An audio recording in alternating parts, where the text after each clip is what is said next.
Hey everyone, I'm Jeff Bacalar for CNET.com. Right now I'm taking a look at the Nintendo 2DS. So I'm sure you've heard about this. This is Nintendo's brand new 3DS. Even though it's called the 2DS, it can still play any 3DS game, any DS game, but it just can't play it in 3D. So you got that? Good. So here's the deal. It feels pretty cheap because it is cheap. It's only $130, but it's not really for the adult portable gamer. So it's not really for me, and it's not really for any older gamers. It's for your kids because they break stuff. And this is kind of unbreakable. It doesn't have a hinge like the 3DS, so it makes it a little less breakable.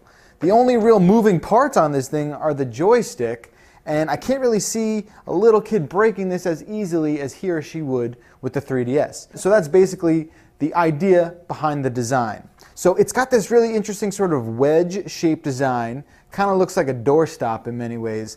The back buttons, the L and R shoulder buttons, are enormous. They're a lot bigger than what you're used to on the 3DS or the 3DS XL. That said, that's really the biggest sort of changes you'll notice. There's also a different location for the headphone port.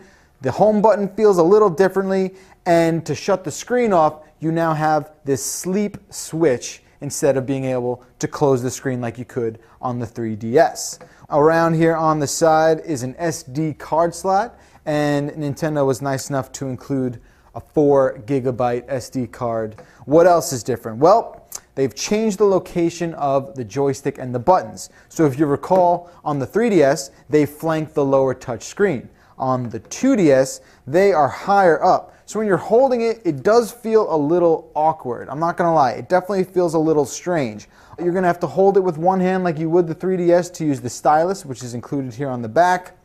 Other than that, like I said, not a gigantic difference. Here's something that's a little weird. Why does it have 2 lenses on the back? It could take 3D photos, but you can't see anything in 3D because it's for kids, and kids they're not supposed to look at the 3D pictures because it messes up their eyes and whatnot.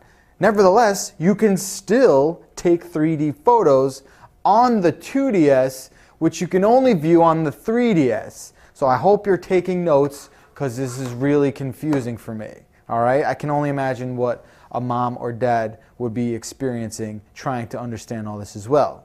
Okay, so this doesn't really have any protection on it, right? The 3DS you can close and not really worry about scratching the screen. What's going to happen when you give this to a 5-year-old? It's going to get really gunky and messy, and it's going to get food and all the other things that these kids find themselves playing around with. It's going to get on the sides here. It's going to be a disaster. So Nintendo is selling for $12.99 a little pouch here that can fit the 2DS very easily. Nice little sandwich pouch it's got here, and there you go, and you're all set. And that's the kind of protection, well, it's really the only protection you can do on the 2DS. So that will just about do it. Interestingly enough, the cartridge little slot in the back here is just moved off to the side, no big deal. It's got that same power interface as the 3DS and the 3DS XL.